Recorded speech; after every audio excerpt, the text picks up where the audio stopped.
Hey, good Monday morning.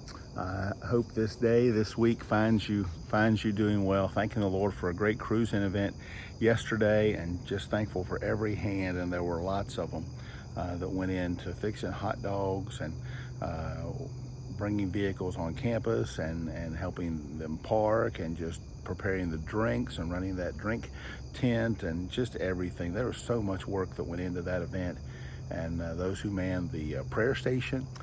So I'm just thankful for all of that. Thankful that we had a fun day, fun event. Our Bible reading today is Joshua chapter 23. We're the next to the last chapter of this great book, and tomorrow we'll knock out 7 books of the Bible, the 7 oldest books of the Bible. And yeah, 7. That's right. So very, very excited about that. And we find some interesting verses in Joshua 23. In verse 14, Joshua says, "I am going the way of all the earth." He points out what we read in Hebrews 9:27, that it's appointed unto men once to die. Given enough years, we're all going to face death. Some die at younger ages and others live to older ages, but the bottom line is we're all going to die. Joshua goes, "I'm going the way of all the earth." And then he gives us something prophetic.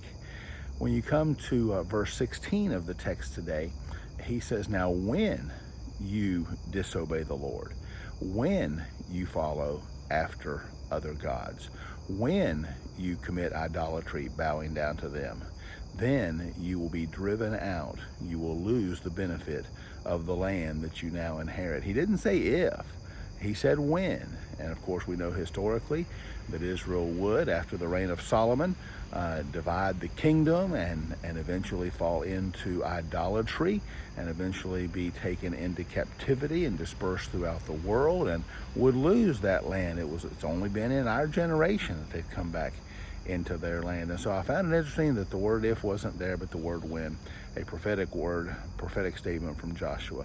We'll look at chapter 24 tomorrow, one of the most popular and well-known verses in all the text in Joshua's farewell address. And then we'll jump into the book of Judges by the end of the week. But I hope you're having a great Monday. I hope the Lord will bless you. Bob Wilkinson came home from the hospital. Continue to remember Jeff Odie in prayer. And then Rodney Allen and Jimmy Weaver both having medical procedures this week. So remember them in prayer. And I hope you have a great week for the Lord's glory. Bye.